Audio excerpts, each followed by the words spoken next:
fact is, you do whatever it takes to win. If that wife of yours don't want to understand, don't want to let the boy play some goddamn football, then she's got to go, Mike. Mike, are you with me? You there, son? I'm here, Dwayne. Hear the words that I'm saying. She's got to go, Mike. I know, Dwayne. I'll speak to a lawyer. Lawyer? Fancy talk. I recommend drowning, Mike. Real men don't use lawyers. Show your boy what it means to be a man. Press her under the surface of the fluids. Mike, please. Okay. Love the show, thanks. Thank you, son. Now we call this show Beyond Insemination because it's about what men like to do besides working on the farm. It's about what we were meant to do. Man against nature. I am highly skilled at the art of noodling in a beaver dam. I do not like the animals that consider themselves engineers. I like plant-eating herbivores you can fatten up, give a loving name to, then callously kill and cook like a civilized man. Back to beavers. I once stuck my arm in a dam, and 4 or 5 of them, an entire family in fact of beavers, bit into my arm. Got every last one of them on the grill that night and a couple of new hats. For the record, I also do not like fire ants, as it is unreasonable to have a social structure of a bunch of neutered men acting as slaves for a woman. Outside of a modern city, of course, where it appears to be mandatory. They call them places offices. I will not sit in a cubicle like a veal calf while a woman shouts at me about making personal calls until I die. Caller, you are on the show. To whom am I speaking? Hey there, Dwayne. The name's Charlie. Hope all's going well with your divorce. No, amigo. It is in fact crappy as crappy could be. As I said, avoid lawyers at all costs. Now continue. Well, yeah, my best friend died in a combine accident, and he left me a few head of cattle, but I ain't no farmer, so question is, how do I know if a female cow is in heat? They don't talk or nothing, they just move. Oh, Charlie, that's simple. You have come to the right place, as I am an expert on estrus. What you gotta do is look for behavioral signs such as incessant mooing, but most of all, she will exhibit more vigorous interaction with other females, putting her chin on the rump of another cow and... Oh, yeah, keep going. Tell me about that dirty heifer. God damn it. You are sitting there with a hot laptop on your sweaty thighs doing an image search for heifers, aren't you? Jesus. I'm tired of you sickos calling up and ruining my otherwise flawless broadcasting flow. This is a civilized show for civilized people, discussing a variety of topics relating and beyond insemination. Why, oh why does this subject matter attract such a variety of perverts, creeps, and weirdos? It is quite beyond me. Now don't get me wrong, I like a good time. I've been known to participate in a pheromone party where you do not shave or bathe for 1 week and then partake in moonshine and speed with a group of other like-minded individuals in a hot tub. It is hell on the other side of that party, but it is worth the ride. But that does not mean I find calling up a radio program about royal affairs and pleasuring myself while perusing the heifer section of the information superhighway an acceptable form of behavior. Is that clear? Charlie, you pervert, is that clear? Yes. Are we straight, son? Yes, sir. Good. Now you take care, you hear? Thank you, sir. I am lost for words. Next caller. Hi there, Dwayne. My name is Susan. I'm calling from Sandy Shores. I really like what you said about how animals have babies and then they abandon them and then they go find another mate. Oh, that just touched me. That made me cry. It reminded me when I left little Mary Sue outside the Up and Atom restaurant. I was tired of all her crying and carrying on anyway. Because I just hooked up with a guy I just met named Francis. Oh, well, good on you, Susan. Though I am not a fan of names that can apply to a man or a woman, unisexury has neutered our society. No man should be named Francis or Alex or Jamie or, God forbid, Casey. But anyway, I'm so glad we inspired you. That's evolved thinking right there. See, we do believe in evolution in the right situation. For the record, not me, nor no one in my family was ever no monkey.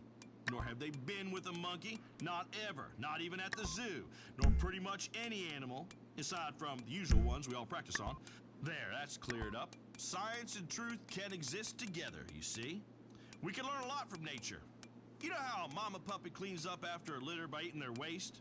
Well, my mama ate all her boys' poop till we were 5. It was unconventional, but it sure made us the people we are today. Social services said this had something to do with the lab her and my daddy had cooking up toilet cleaner, but I would disagree ferociously. I would even go as far as to challenge you to a knife fight. You want to come and talk some shit like that? We will tie our wrists together and solve this in the time-honored way. That's my mama you're speaking about. You take that back, you hear me? That's my mama. Get off my phone and get off my show. Disrespecting a man's mama like that.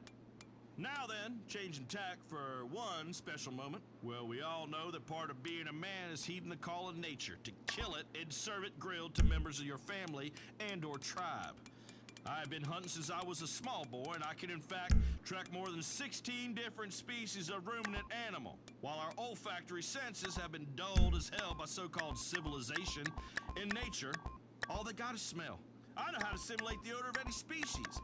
I rub the pheromones all over my member. Trust me, when you have a young fawn experiencing his first adolescent flush of sexual awakening, run out of the woods filled with a yearning it scarcely understands, well, it really is something special when you grab it by the neck and strangle the life out of it.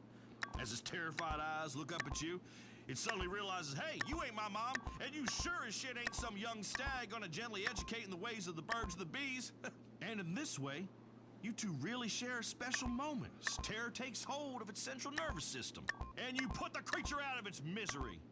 You ever have deer sushi? A little rice and wasabi and some fine loin meat, all served up on my stepdaughter just like they do in Asia. I am particularly interested in visiting Asia.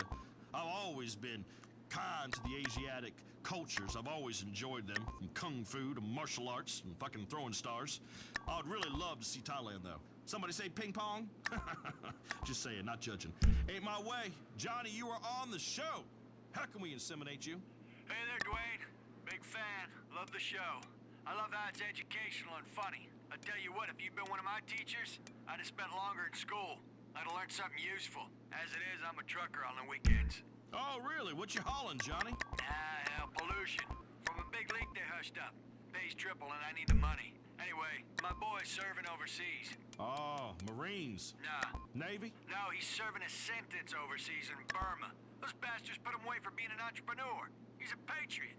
He got in trouble here in Blaine County, and then hell, he went and outsourced himself. There we go. See, that is an enlightening and instructive tale of the dangers of excessive travel. Multiculturalism is heathenism. God had wanted us to commingle, he would have invented a land of opportunity where we could migrate and create a glorious monoculture. But that ain't happening, because it ain't right. I will think of your boy when I am down on one knee tonight practicing karate. I practice it every night, in case I ever come across a rundown roadside bar in a corrupt small town that needs a Zen Buddhist for a bouncer, just like in the movies. Now let us talk about school.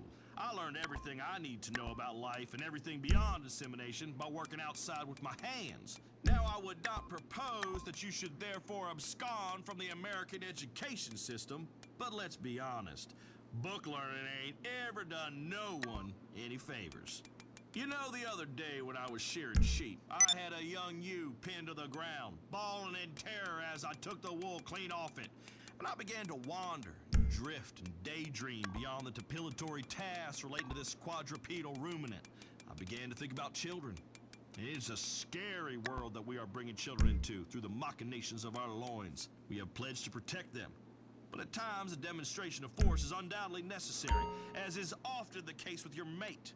My daddy once got so mad at me for back-talking that he pushed my head down on a table saw, scared the crap out of me. Once the scars healed, I thanked him afterwards, because it made me into the man I am today. A man with 5 four-wheelers, 3 personal watercrafts, including a bass boat, a fine collection of weaponry, a fish tank big as a car in my bedroom, nothing but black sheets on my bed, and a pull chain next to my mattress that summons a manservant to bring me another lager to light.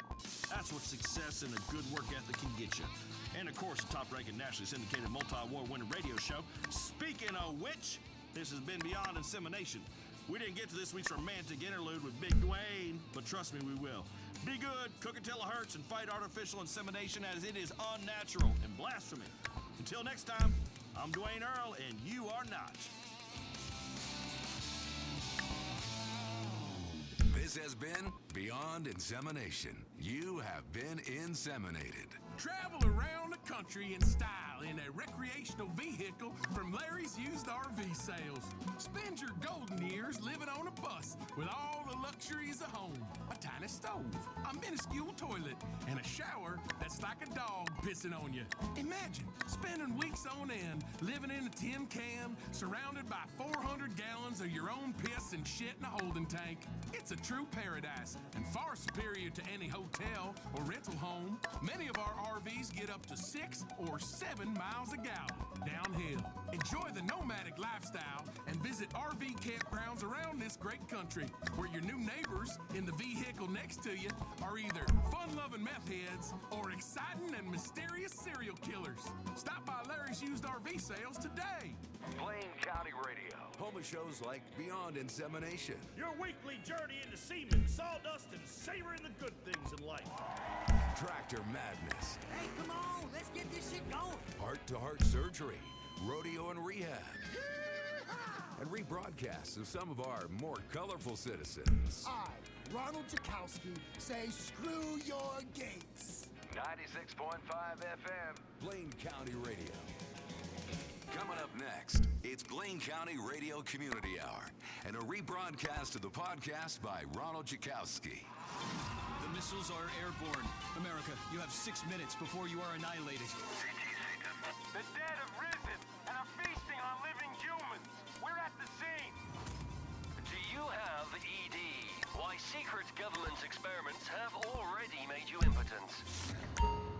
Chilling words, of course, but something that you will probably hear soon.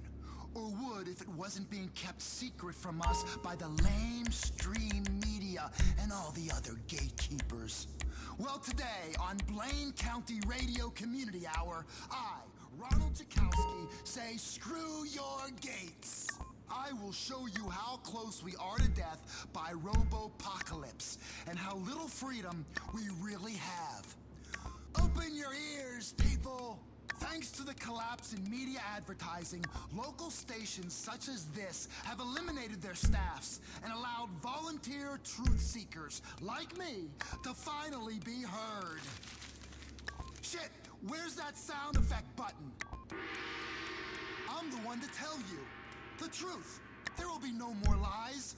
In today's show, we'll look at the drug trade, at private security, at breasts, at prepper roadkill recipes, and the Soviet-style purge of this state that is coming. At the alien Lord Zaffo and how his reign on Earth led to the development of human agriculture and at food additives. Yellow f***ing number 5. Do I need to say more? Yellow f***ing number 5. President Joe H. Lawton probably snorts rows of the stuff with his father and grandfather. These are some serious Illuminatis, along with lots of other people. And who gives a rat's ass about the space station? What are they doing up there? Growing genetically modified wheatgrass in space and having taxpayer-funded zero-G swinger parties? All paid for by borrowing money from mega banks? The mega bank occupation is here. There's a bank and a drugstore on every corner, so you